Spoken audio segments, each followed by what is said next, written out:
Are six-pack abs worth it? I don't know. What do you think?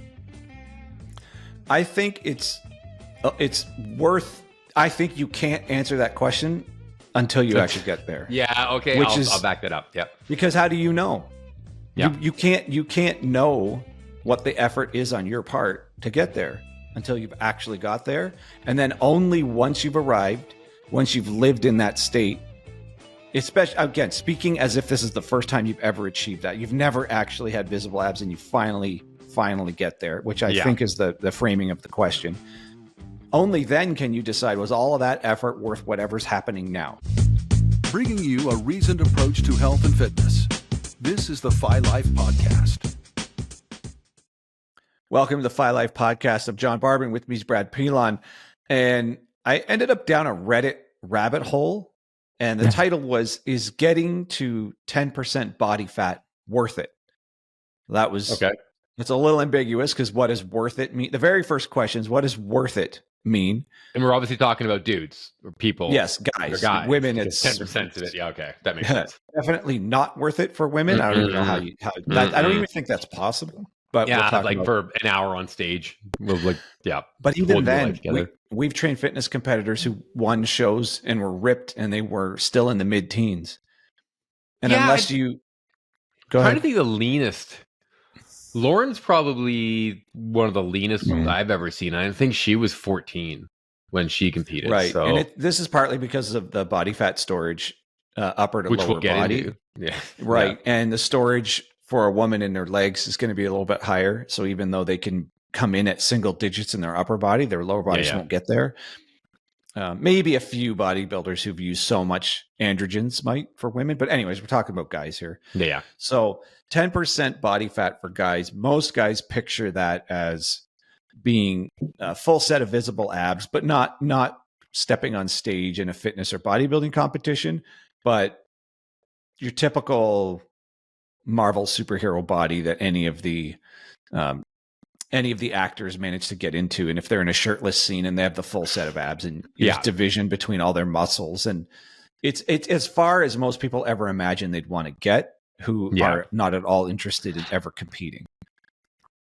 That's fair. Yeah. It's your to them, it's a men's health model look. Geez, I dated myself there because people like a magazine. No, you're right. It's a superhero look. Yeah. It's the type of condition Ryan Reynolds gets in for his shows, or maybe even Hugh Jackman as Wolverine. That's for the one shirtless shoot that day, and then that's it. But that sort of conditioning. Yeah. Right. So then the first thing is, what does worth it mean? So the assumption here is this person's never got to 10% before, so they don't actually know what it's like to be 10%, how much effort it put in, what's going to happen when you get there. And what I guess they're trying to figure out a cost benefit ratio. Like, it's a lot of work, so is it worth it? Like, it's. Well, I think the point is lots of people want to get in better shape, and for guys, one of those things is visible abs. If they've never got to that level, they want to know. So is that the real question? Is the real question, like, is a six-pack worth it? I guess more than... Yeah, I think that's pretty arbitrary. I think that's what 10% means. Yeah. So anyways, if you get... Okay, so you and I both have... You can see pictures of us online with visible abs, and we don't always look like that all year round, but we've arrived at that condition multiple times that's worth putting on camera. Yeah. And, for us, we coach people on this, so we should be able to do it ourselves. So that's... worth it for us matters because it's something. It's part of our job, right? Yeah. Also, it's hard to talk about this if you don't walk the walk. It's kind of hard to talk about this if you don't actually do it yourself. I mean, if you're hiring an accountant to file your taxes, you'd hope that they file their own taxes, that kind of thing, right? Car mechanic who works on his own car, right? Yeah. Right. Exactly. So for us, it's kind of worth it. Part of the job. That's part of the job, and that's rare. Not a lot of people need to be in any kind of condition for their job. Yeah. So other than that, is it a health thing? I'd argue it's always healthier to be leaner. You could probably measure it. That happened with me, even going from 12% to 9%. My lipids got better. Inflammation markers got better. Visceral fat, there was still visceral fat to get rid of from 12 to 9. Okay, yeah. And that went down significantly. So very multiple measure. Forget aesthetics. It looked better. I went from those 3%, 12 to 9. I go from no abs to visible abs in 3% body fat, which is some people it's very visible at 12. Yeah. Now I'm visible at 12. Mine disappear at 15-ish, and then by 12 I could do a photo shoot with some good lighting. Mine disappeared at 11. And they don't even show up till 10-ish, and then they get better at 9. That's how tight it is to if this discussion is visible abs or not. Now that's just on me. Doesn't mean it happens to everybody. Yeah. And let's qualify that. That's measured body fat percentage measured by DEXA. Yeah. So we're not going off of bioimpedance scales or calculations or skin calipers. So, and I get it. DEXA has its flaws, but again, for what's available to the public, that's got to be the most accurate you're going to get your hands on without finding a much more advanced, complicated lab where you'd need access to a university. So we're just going to consider DEXA the standard, the gold standard for what's publicly available. So assuming you can put the effort in and you have the time, if you arrive at that condition, you're not going to know if it's quote unquote worth it till you get there and have experienced whatever the effort was to get there, to then evaluate, was it worth the effort? And depending on how you got there, that'll affect that too, right? If you actually had a nice, a slow descent where you didn't have any really, really hungry days or really, really lethargic days, you might be like, yeah, this was totally worth it.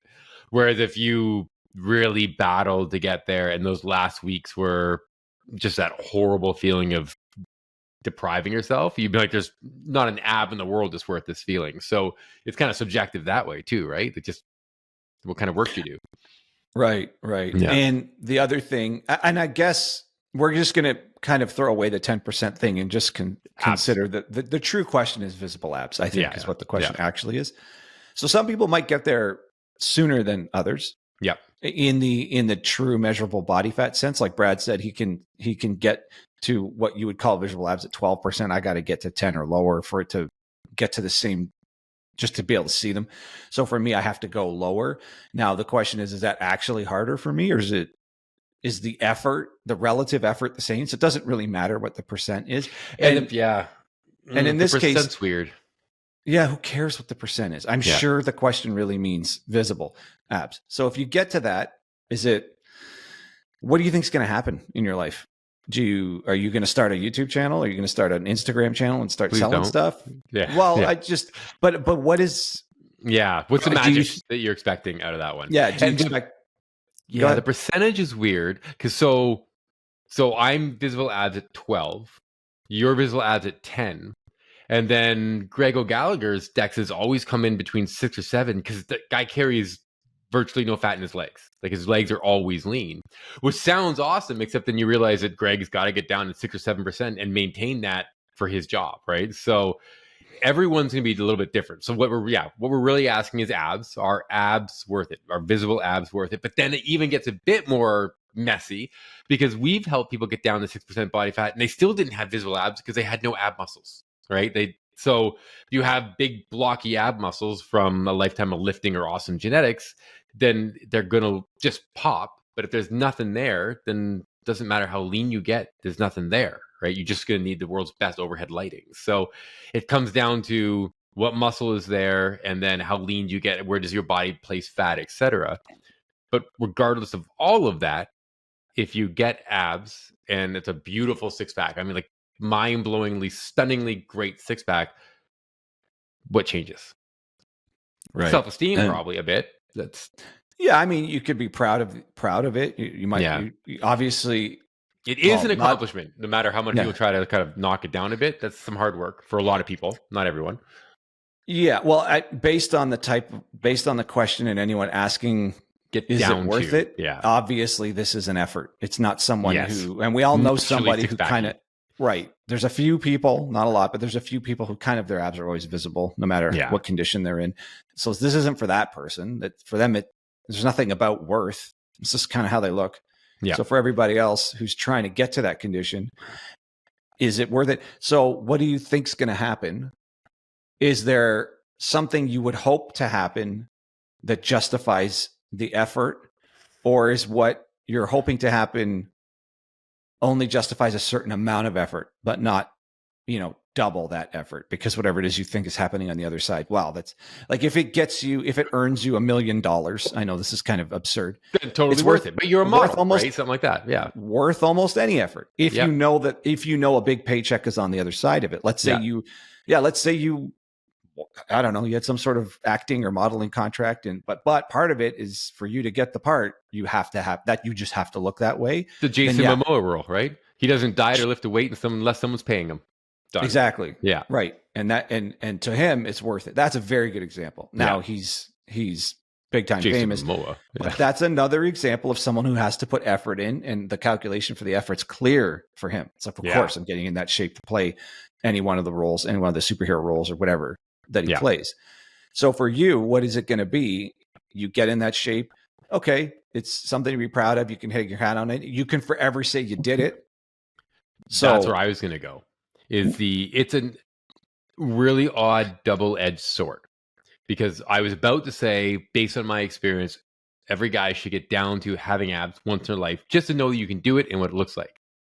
But the other side of that sword, the other edge is, well, now you know what it looks like. So that's your kind of a benchmark. So then if you were at 10% for a long time, 13, 14 is going to be like, yeah, but it's not what I was. Right. So you know what you look like in sort of peak condition, and now you're not at that level. And that messes with you a bit. Like I hated, not the week after a bodybuilding show, because you looked pretty awesome like a week after, but 6-7 months later, when you're still getting accolades for the pictures and you're like, I don't like that anymore. Right. So after that last show I did, the last show I did, people were looking at the pictures. We were at a party. The show was in May. The party was in like December, and the girls were like, take your shirt off. I was like, no, it doesn't look like that anymore. It's almost Christmas, right? Like, we've done Thanksgiving. This is done. But so it's weird that you know what it looks like. And so you're proud that you've gotten there. You're proud that you know how to get there. Hopefully you haven't gone too far off. You're still kind of in striking distance. But you still also know, no matter how good you look to other people, you're not where you could be. And that, it sounds super vain, but it's kind of knowing what your potential is and you're not quite there. And that's something that takes getting used to. Yeah, it's like an imposter phenomenon. So you know what you got to, you know it's possible, you know what it looked like, you know what it felt like. And if you're not staying there, you can start thinking, oh, that's not who I ever really was. That was just, almost like I was a fraud for the time I was in that condition. It does feel that way. It's imposter syndrome, but like not job, but body imposter syndrome. And it's, I also, in the age of social media and stuff, you can go back on your Instagram page, and if you're looking at like for pictures of yourself, like motivation to kind of get back in shape, my brain doesn't look at those pictures and be like, that was 17 years ago.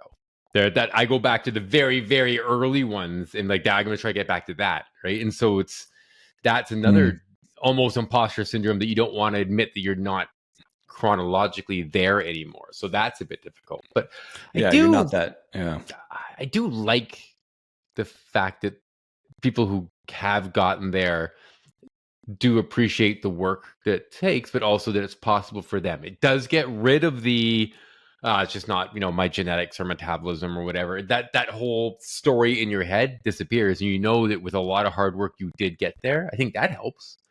But that's another catch-22, because now if you lose that condition, you have no excuse, because you've already got there. So it's not the excuse that, well, my body won't get there, which is nonsense. Everybody's body, virtually everyone's body, can get to some degree of visible abs. But that excuse is out the window, because now yep, I've seen it. I can get there. I know the step-by-step plan on how to do it. Yes, if you're older, it might be a little harder.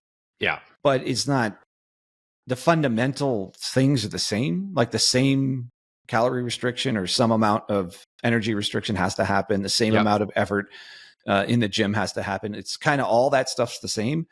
So the pattern is there once you've done it once. So if you lose the condition, you've created a situation where you really only have yourself to blame for not being in that condition anymore. Oh, plus I guess technically, if you account for failures, are abs worth it? The only problem there is if you try and can't get into six-pack ab shape for whatever reason, then you've got that on you that it's just not possible for you. But I guess that's different because that's not getting abs. So yeah, sticking with the idea of are six-pack abs worth it? I don't know. What do you think? I think it's worth. I think you can't answer that question until you actually get there. Yeah. Okay. I'll back that up. Yeah. Because how do you know? Yeah. You can't know what the effort is on your part to get there until you've actually got there. And then only once you've arrived, once you've lived in that state, especially again, speaking as if this is the first time you've ever achieved that. You've never actually had visible abs and you finally get there, which I think is the framing of the question.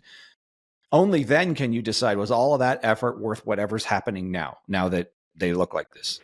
So do you just can't know. You just can't know. I mean, that's for you to decide. And that was the interesting thing as I was reading the Reddit thread.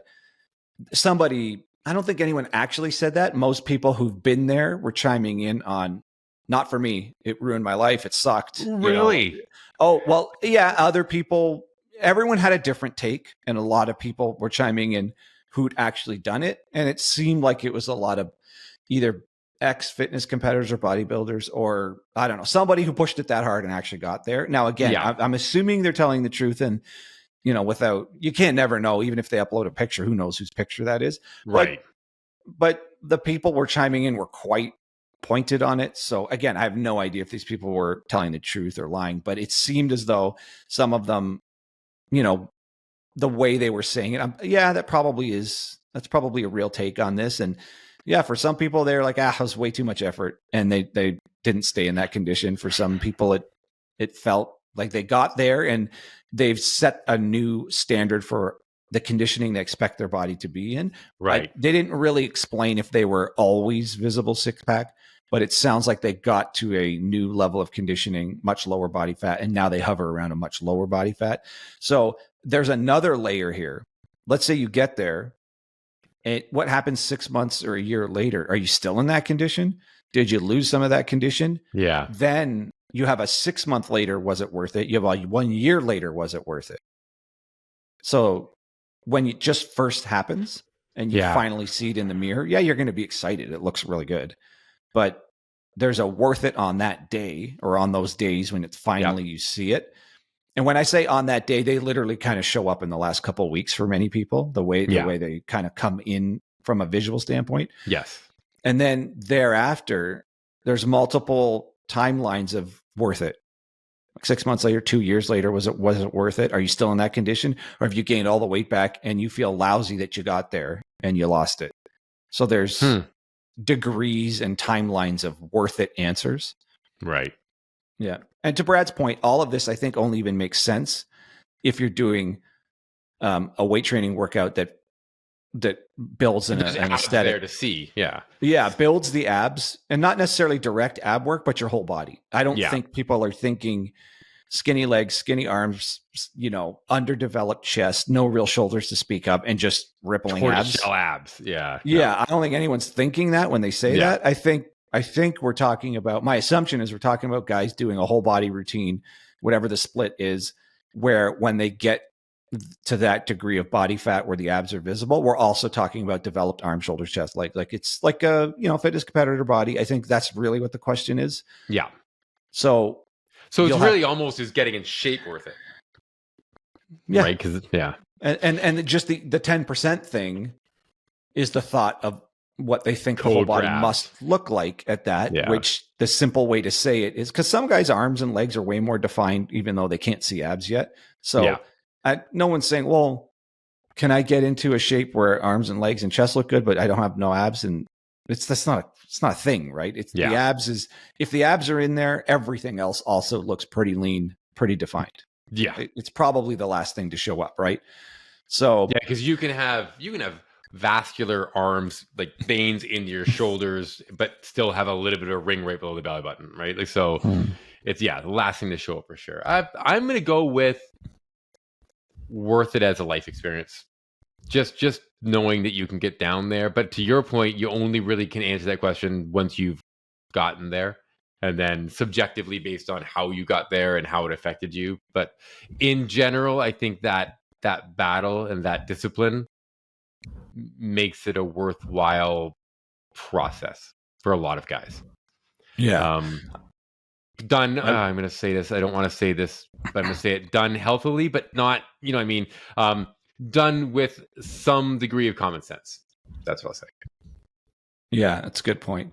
But that comes into the worth thing again. I agree. I think if you're curious enough to be asking that question about yourself, then I think even tackling it as a project, whether or not you even get there, setting that in your sights and trying to attain it, that's a learning experience that's worth going through. So let's say you never get quite all the way to visible abs, but you get in the best shape you've ever been in.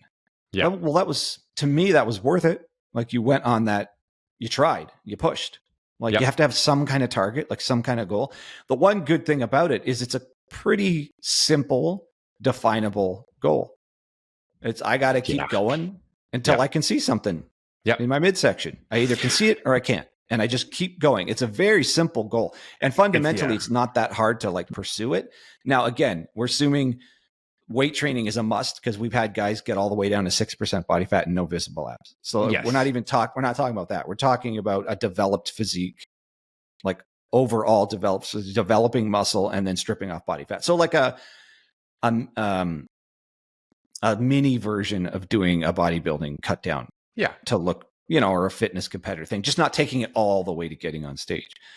So yeah, I think the project itself is worth tackling, and just the amount of learning you're going to do about yourself and about how your body works. Like, a lot of people work out years and years and years and never, ever strip off any fat and don't really know. They don't actually even know how much fat there is to get rid of to begin with. And they don't know what it really feels like to drop enough fat to really show all the muscles through. Yeah. The other thing is, for a lot of people, this is where it gets kind of dicey, but manipulating the way your body looks is one of the only areas in your life you have a lot of control, right? Like, it's the one thing you can really do the cause and effect of, I did this and this changed. And there is a nice feeling to that, of just that amount of, okay, I changed this one thing and this is now looking different. And so that's a cool thing to kind of experience. And it's completing the circle for everybody who started working out, got the workout habit in place. They lift weights. They understand what they're doing with their weight training workout, and they can develop every muscle they're hoping to develop. Yet the visual in the mirror is not what they are hoping for. Yeah. And that's all just hidden by the fat. So this is the final step of finishing the sculpture and seeing what you really got going on. Like, what was all those years of weight training? They don't really pay off unless you can see the muscle. Yeah. I mean, yeah, you could get stronger, but okay, was that your goal, or was the goal to actually see what you've done? Like, let's mold the clay and actually see what's going on. So this is the hardest final step, I guess you could say. The final boss, if you will. Yeah, it's the final boss, but it's the step where you finally see what you've done with all the years of weight training. Yeah. So again, I actually think, to Brad's point, it's worth it for the experience, even if you only do it once. And I don't even think you need to get there per se, but go commit to it and do your best and see how far you can go. Yes. And to me, that's so I would say, worth it to set it as a goal and see it through to as far as you can go. Yeah, agreed. Yeah. All right. I think it's a pretty good place to wrap this one up. Absolutely. Yep. All right. So for Brad Pilon, I'm John Barban, and that's your Phi Life Podcast.